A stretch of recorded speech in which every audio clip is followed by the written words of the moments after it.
Welcome, everyone. Thank you for joining us for our inclusive ride group session for the Women's Bike Summit. I am so thrilled to see all of you here on this rainy day. I wasn't sure what to expect, and I'm sure that you all weren't either. So this is awesome. This is really special to me. I will admit that I am not much of a joiner, and you have not seen me at your ride groups because I don't really ride with other people. But there have been a few times in my life when I have never felt like I belonged more than riding with some truly welcoming, inclusive people who made me feel at home, who made me feel like myself and my body and my experiences were all really valid and real and appreciated and important. And that is a really incredible feeling. And so today, we have some excellent speakers here to talk with you. We are going to have Dede Palmer, who is here from Girl Bike Gang. We have Ivy Brito, who is here with Major Taylor Cycling Club of Kansas City. Yes. Is that the full name? Okay. Yes, very good. And we have Amber Edmonds, who is here from Party Pace Peddlers. Is there a KC on the end? Yes. Yes, Party Pace Peddlers KC. I'm going to say in this town, if you are in doubt, you can just say KC, and it's probably the official name. Bike Walk KC is also that way. So thank you all for being our panelists today. But in addition to these fabulous ladies, we also have some folks here representing groups that are not up here to speak, but they also want you to join the ride groups to feel really welcomed and included and to have a lot of fun on bikes. So if you could raise your hands, if you are here representing a group. Lauren is all the way at the back. Lauren leads the Women-Led Cycling group. No KC, just Women-Led Cycling, which is a very new group, right? Yes, very new. We also have Katie and Elena. Hayden, are you also with Velas? You're just in the middle. Okay, so Katie and Elena are from We Are Velas. We Are Velas rides around the Lawrence area. So we've got some further west folks also. We have Ellen, who is here from KC Family Bike Ride, also a pretty new group, which is really exciting. And we are missing today, sadly, because she has a bum shoulder and also a bum wrist, I think. Kathy West with the Women's Cycle KC group that rides on Tuesdays in North Kansas City. So she couldn't be here today, and she sends her regrets, and so does her shoulder and her wrist. So I think that we are about ready to get started. Laura, would you like to say anything before we do? We have Laura Fox here, who is our Director of Education for Bike Walk KC. I do want to recognize the Johnson County Public Library. They are sponsoring today's event as well as the other events that are coming up, as well as the Women's Bike Summit. If you want more information, please go to our website to find out more details. But any information that we share here today, especially resources for our ride groups, we will be sending those out if you've given us your email. And so, again, we just want to give a really big thanks to the Johnson County Public Library for all their help and support.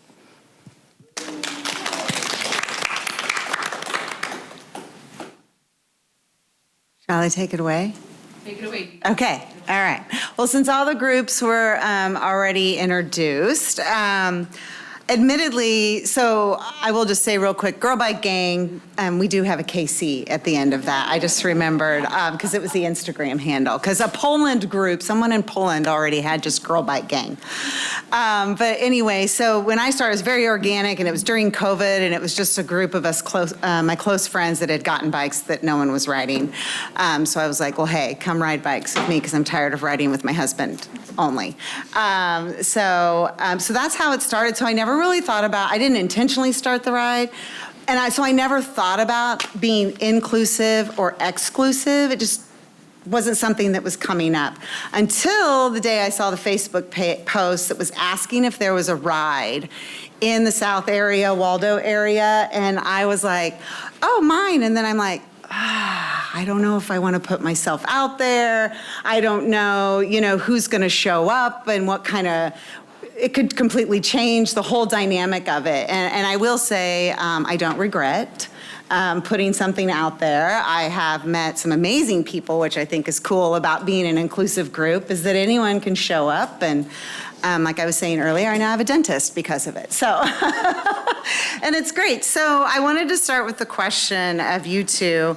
How do you believe that inclusive group rides impact the bicycling community at large? And how do you feel like Kansas City's bike scene has gotten more or less welcoming in recent years? So, big picture.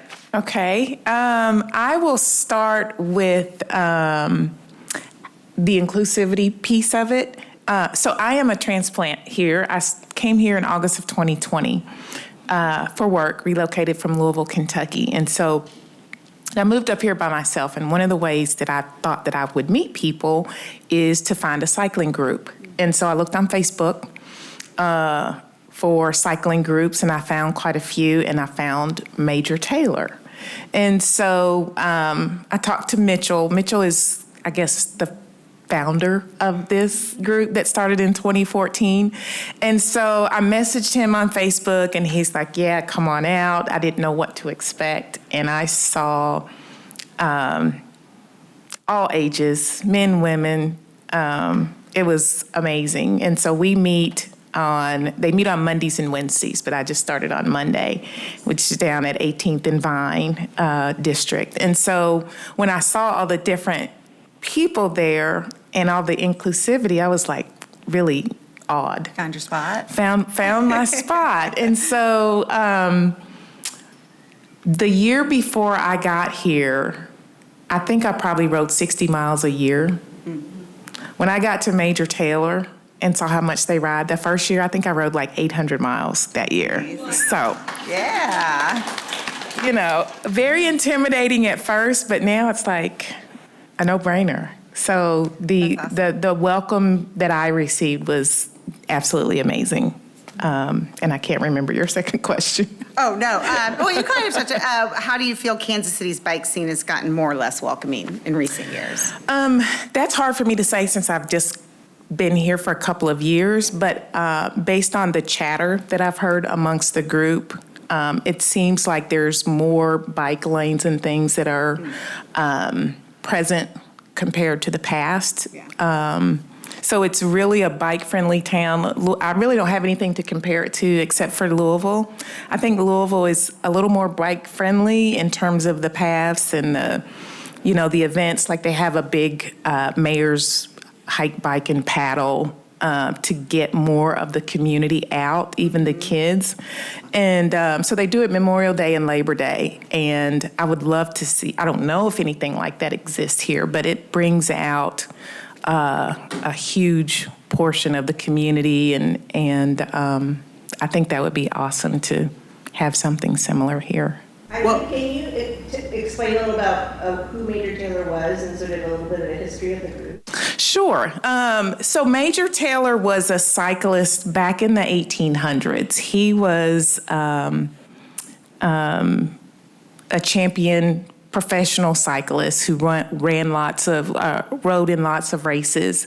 And he, of course, there was a lot of discrimination back then. And now there are Major Taylor groups all across the country, which I didn't even realize until I came here, that there were cycling groups all across the country, thus the two letters at the end, KC. Uh-huh.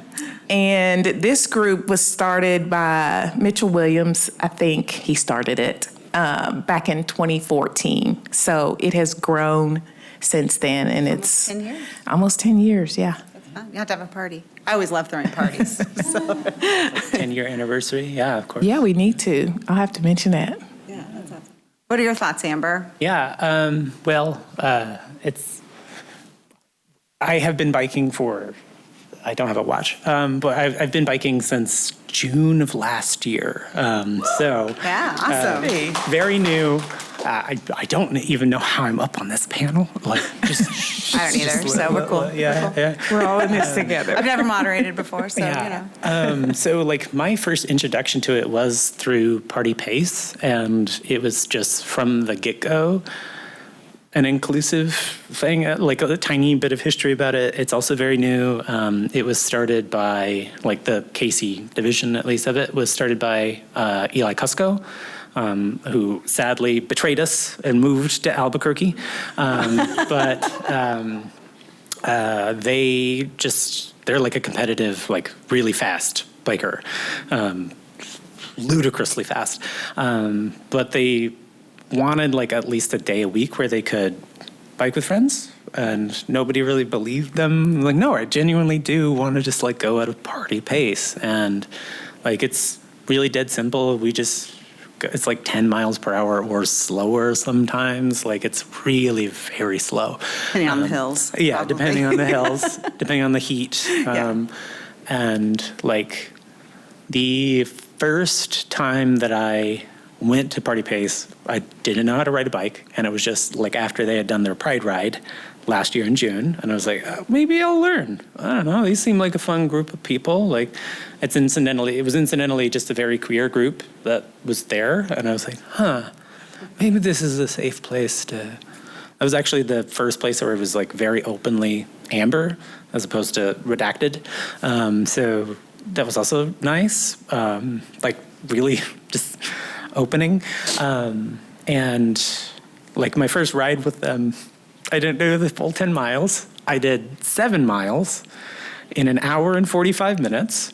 And Anna, the sweep at the time, Eli's partner, paced with me the entire time. Refused to like go on. I was like, no, I'll just like walk it back. And Anna said, no, I'll just stick around. If you're going to walk it back, I'll walk back with you. And I was like, fine, I'll just ride. And that apparently was the trick that did it. The next time I was pretty much pacing with the entire group the entire time. And then it's just progressively gotten better and better since. And I don't know, like, I don't think that, like, the competitive bikers are amazing. They're amazing athletes, but I like, they want to go fast, and when they want to go, they go. And like, it was only in like a group like Party Pace where I was allowed to be slow and allowed to catch up to the rest of the group, and allowed to learn as an adult, and that was awesome. And did it give you a different perspective on biking? Whereas before, all you saw was, if I'm a person who gets on a bicycle, I'm riding fast, and I've got a fancy jersey on, and that's a bicyclist. Yeah, and in my head, like I use the term biker like to describe bicyclists, and I like synonymously with like the motorcycle bike. Right, there's a Jim Gaffigan bit on that. It's really funny, by the way. If you haven't heard it, it's hilarious. That's great. Like, it's so good. In my head, they are like sort of like, they're just like bikers are just as tough like as like the motorcycle. In fact, more tough because they're using hardcore. Right. See their calves at a stoplight? Yeah. Holy cow. But highly changed. Like it's now like we have a stationary bike at home, and I'll do like, if I'm really trying to burn out, then I'll do like 23 miles per hour on that. If I'm really trying to burn myself out, but I don't want to do that fast on like the road. It's nice to just sort of enjoy, like, yeah. Real quick, what night does Party Peddlers meet up? Monday nights. Monday nights, awesome. I know that there's like a lot of Monday night groups, so we're like. I decided Monday's a good night because it gets your week started off on the right. Yeah, that's absolutely like what we find as well. Yeah. We used to be Thursdays, but then, and we started during COVID when no one had anything else to do. And then all of a sudden, 2022, it's like kids had sporting events and all sorts of things. And so it was like, well, Thursdays ended up being a busy night, so we've switched to Mondays now as well. So anyway, okay, let's go on to another question here. Are there occasions when you choose to be exclusive? What makes those occasions different than your usual ride?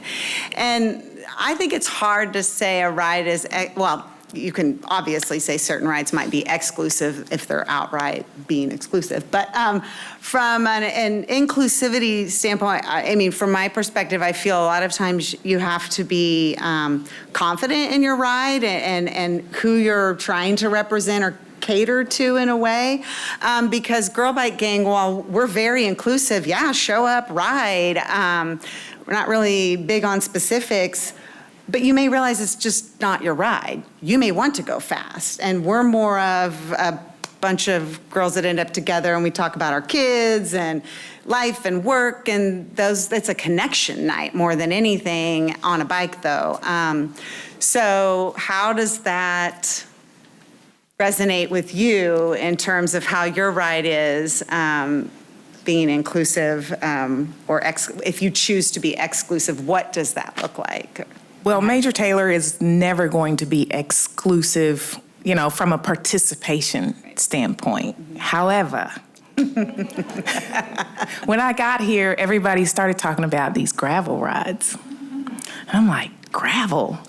It just wasn't a thing in Kentucky. And I'm like, what kind of gravel are you talking about? Like gravel or the little bitty gravel? And so I quickly learned that Rock Island Trail and Unbound are two totally different types of gravel. Right. So I bought a gravel bike. So in terms of exclusivity, I would say gravel, no gravel. But I bought a gravel bike and I rode it on the Rock Island Trail mostly. I signed up for Unbound, but I had to back out due to conflicts. But I went on a practice ride in Weston. Has anybody ever ridden the gravel in Weston? No. There's hills. There's hills. It's so I went. That was different ride. That was my first gravel ride and my first ride of this year. So yeah. Awesome. Oh girl. No, I thought I was gonna die. So you said that was your very first ride in 2023. Yes, that in Weston, Jack. Yes. Never rode again. Oh my gosh. I was like, this is not fun. First ride back. This was not fun. And they kept going, no, it's not really, but it's a challenge. And then I looked at the gravel video from last year and it was all mud and rain and I was like, how is this fun? And it's just, so I have not been on an official gravel ride like Unbound, and I don't know that I want to. Same. See? Yeah, because I do think there's a Oh my gosh. distinction It's- between yeah. rides have their personalities, that or their pace and what they choose to do on the ride. It's If much head down. harder. Like there was a ride on Thursdays that they would be going. Remember that, Danica here from Girl Bike Gang on the Belinda Hill. There was always one ride that was going the opposite direction. I mean, and they're like pew pew flying by, and we're like, hey, well, actually, we were all dying up that Belinda Hill. I'm sure many of you are familiar with the Belinda Hill. But yeah, I'm like, that's not the bike ride for me. That's, Now I'm up for a challenge. Yeah, I like a challenge. I like a challenge. Yeah.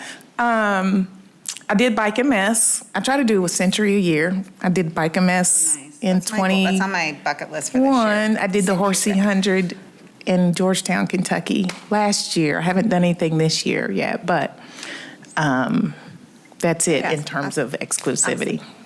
Amber? Yeah, no, that's a good question. Like, I mean, Party Pace is like not exclusive. It's very much just, do you have a bike? Yeah. That doesn't even matter. We have some spares.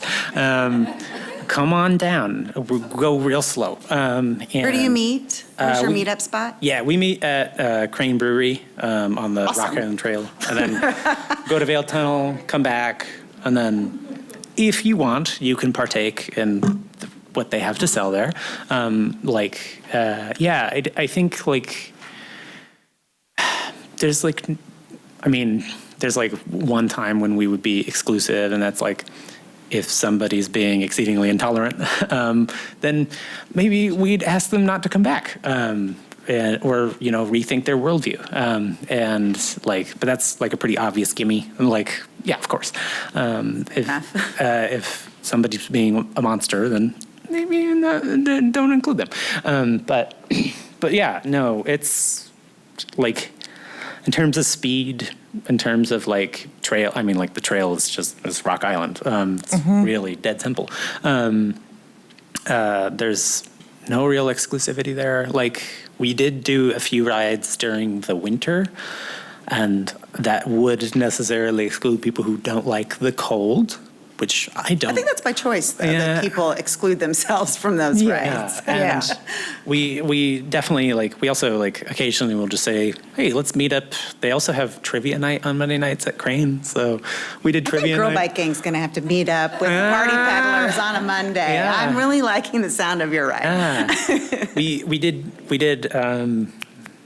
trivia one night, and we did very, very poorly, but we had a good rode bikes, time. and that's really the point. We rode bikes, and it was a night when it was just pouring down rain, and flooded out the trail. Like, you're not going to go on that. That's, like that. That would be at the other time where we would be exclusive, like just in terms of like, don't ride. It's dangerous. It's not safe to do so. But no, yeah. It's always like. Is there anything your group does specifically to be inclusive? Yeah,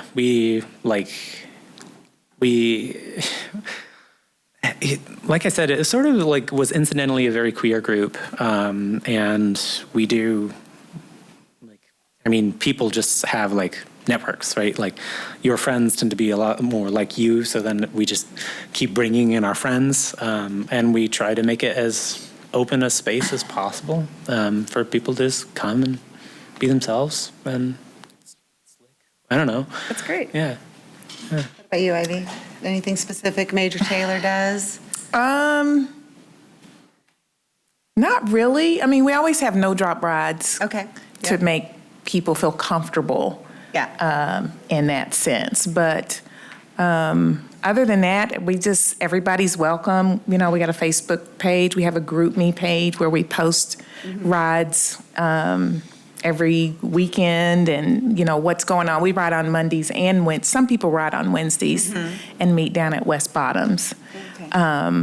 But that's pretty much all that I know of. There may be more, but that's all I know. Well, my next question was going to be, tell us a time about when you felt really belonged in a bicycling space. But I feel like you felt like you belonged because you found people that had a common interest, and you were immediately able to kind of engage. Very welcoming. Yourself in Kansas City. Cyclists are some of the most friendly people that I've ever met. I mean, it's fun.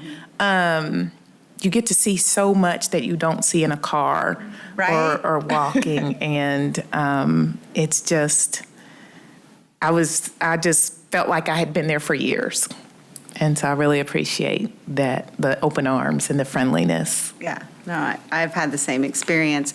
Like I said earlier, when I put it out to the masses on Facebook or whatever, within 48 hours, I had 70 people email me about the ride, which I was extremely overwhelmed because I was a pretty novice bike rider. So all of a sudden, I think, 70 people are going to show up in my driveway, and I'm like terrified.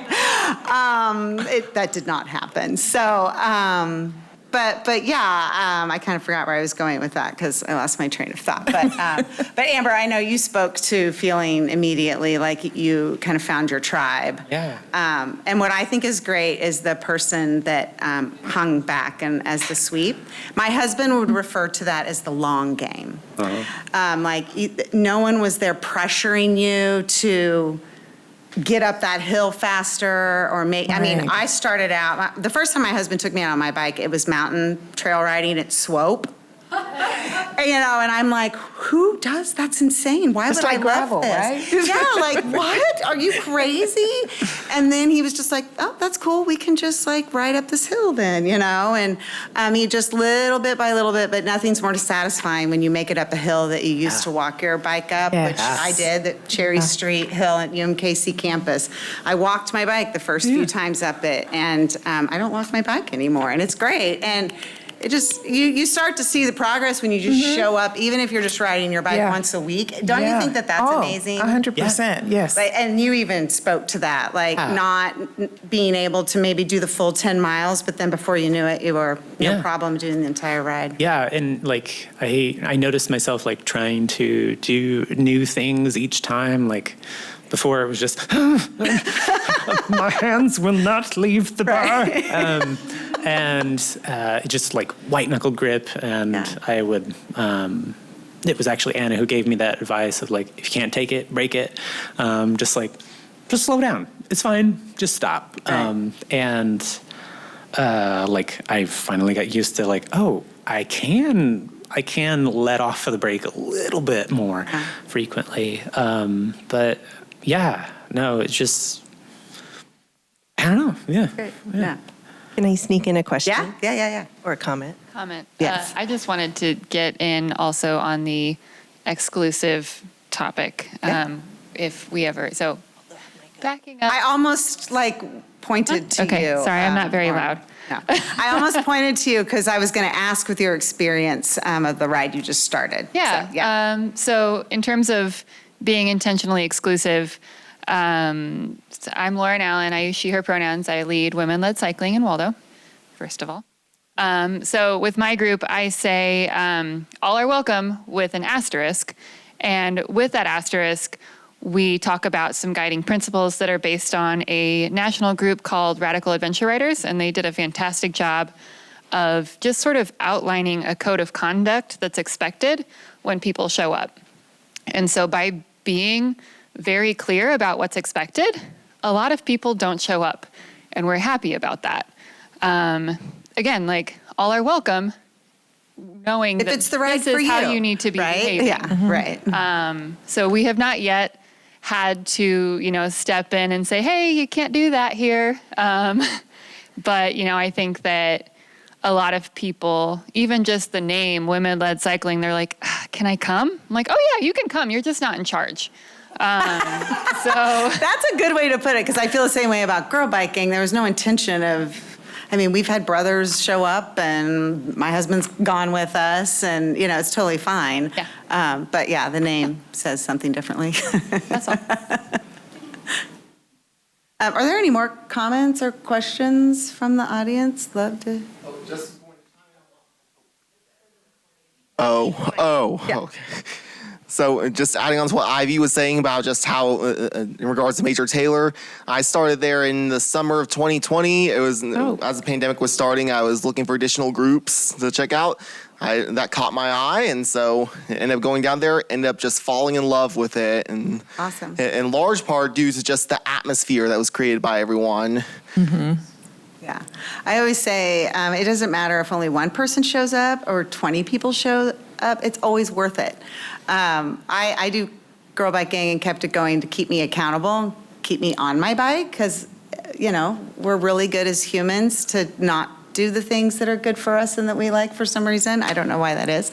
I committed to leading a ride, and I got a tattoo, I so saw could your see tattoo. it. I'm like, okay. But as really like a reminder, get your butt on your bike. You love it, because once you're on your bike, it's like, oh, this is great. It doesn't really matter where you're going and what you're doing. So, should we be wrapping it up? I forget. No. what time. I just have a comment that I think there is a perception of who is a cyclist.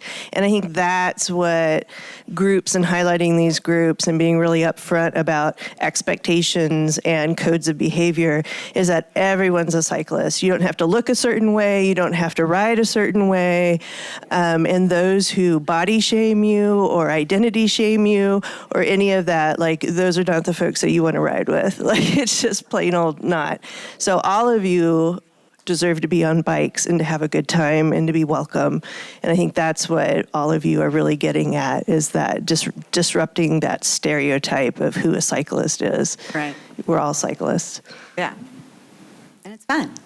And it's fun. Super fun. And it's healthy. That's right. It's if you've got bad knees or, something like that, the cycling is a low impact if you're not going up a hill or something. Yeah. But it's just make that low impact. You can make it low impact. Take you a while right? to get up it. But it just, for me, has helped with my health as well. So that's another thing that kind of keeps me motivated. Helped with my mental health a lot, because again, I could just go into the basement, that's where our little stationary bike is at our house. It's in the basement, in the cold and loud, in the corner. So I can just get frustrated and sort of bitter down there. But out on the Rock Island Trail, no. Oh, it's beautiful. Yeah. I mean, we did some city riding just this morning, around Hyde Park, and I definitely got frustrated at some drivers who just forgot how to drive, I guess. But, just drive half a block more or ride half a block more and suddenly I'm feeling better. Yeah. Back in your head and look around. Okay, so probably last question, maybe. What time? Yes? Okay. I don't see it raining. I know. I was just looking out there. I'm like, looks like the sun's peeking up. Okay, so last question. Where do you find inspiration to be inclusive? Did someone teach you, trial and error, reading, listening? Where did I find the motivation? Inspiration to be an inclusive person. Just, it can be in general, doesn't I don't know that I've ever not been. That's good. Actually, I just, I grew up in a small town and where everybody knows everybody, regardless of, who you are, race, gender. I don't think I've ever not been. I just have a very open mind. My church is very inclusive. I don't know any different, That's actually. Great. Well, good. So Good answer. short answer. What about you, Amber? Okay, repeat the question just one more time. Where do you find inspiration to be inclusive? It feels like a really just hippie and it's all around me. But genuinely it kind of is. I grew up in Topeka, Kansas, which is a perfectly fine town. I had a decent childhood, but there was definitely a lot more of a conservative bent to it. Despite it being a little bit more blue on electoral maps. And then I had to, we grew up fairly liberal and left-minded in our household, but that was unique there. So we felt kind of isolated. And then as I started figuring out my identity and thanks muchly to my spouse for also helping me out with that. I just realized the more that I open myself up to it, the more that people can communicate with it. And then I find inspiration from them and from those little feedback loops that we create. Yeah. Well, I find inspiration with things like this. I learned so much being cisgender, pretty vanilla. I learn vicariously through those that don't enjoy maybe the same privileges I do. And so I learn a lot. I just, try not to be ignorant. I'm okay with making mistakes, I guess. That's how you learn, right? Oh, yeah. So this was a wonderful event. I think we're going to kind of wrap it up and start getting ready to bike. Thank you to Bike Walk KC for putting your faith in me to lead this for one, because no experience. Well, that was wonderful. I mean, I heard a lot of amazing things just from you two, and we will, again, share resources. So if you want to ride with Party Pace Peddlers or with Bike Girl Gang or any of the others that are here, we're definitely going to give you that. I do want to kind of talk and show you guys the route that we are going to take today. We have options for a shorter distance, roughly 6 miles, and that will come back here in front of the library. So if you want to leave your things here at the library, Amy and Liz will be here in the room, so you don't have to worry about setting it back in your car or carrying it with you. Also, then if you want to continue on from that 6 miles, we have another loop that ends up being about 13 miles total. So we are going to try to stay together. And by default as a group, you know, we do want people to look out for themselves individually. So we are here to talk and to network and get you to know people like We Are Bellas and KC Family Ride and Women-Led Cycling. So we want a lot of networking and whatnot. And again, we will take a slower pace, again, with that option to circle back through after 6 miles. So if you need to hop off, get a drink or something, and then jump back on, we can do that. The weather does look like it's going to hold off. So I paid off the weather goddess to not rain on our parade. So I'm going to throw the map up really quickly. Amy, you look... I just wanted to make sure if anybody had any questions, because we kind of Yes. skipped over that. If you had any last minute questions of the panelists, of Bike YQC, before you all disperse or jump on bikes, I just wanted to give that space. What day does Party Pace Peddlers meet? Mondays, 6:30, starting at Crane and going to the Veiled Tunnel on Rock Island. So, Green Brewery. So it's kind of gravel based? yeah. Okay. And I was going to say, if you don't follow Women-Led Cycling on Instagram, you have to. I have learned so much in the 1 month that she has been posting things. So much good information. So thank you for putting it out there. It's great. I do have the route up here. You can see the red drop is where we are starting. And then we are going to head to the west and then south. So following it all through here back to the library. And then that second loop goes up and over. It's relatively flat. So any of the downhills are hopefully where, you know, we'll gain some pace, but we aren't looking again to go fast. We have about an hour, I believe. Again, we're going to follow the traffic rules. We do require helmets to be worn. If you haven't filled out a ride waiver, we do need a ride waiver. I will carry that with me. What else am I missing? Please, please talk to the other ride group leaders who are here. Make new friends. That's the whole point here, is that we're going to go at a pace where you can turn to the person next to you and say, hey, I'm so-and-so from this area.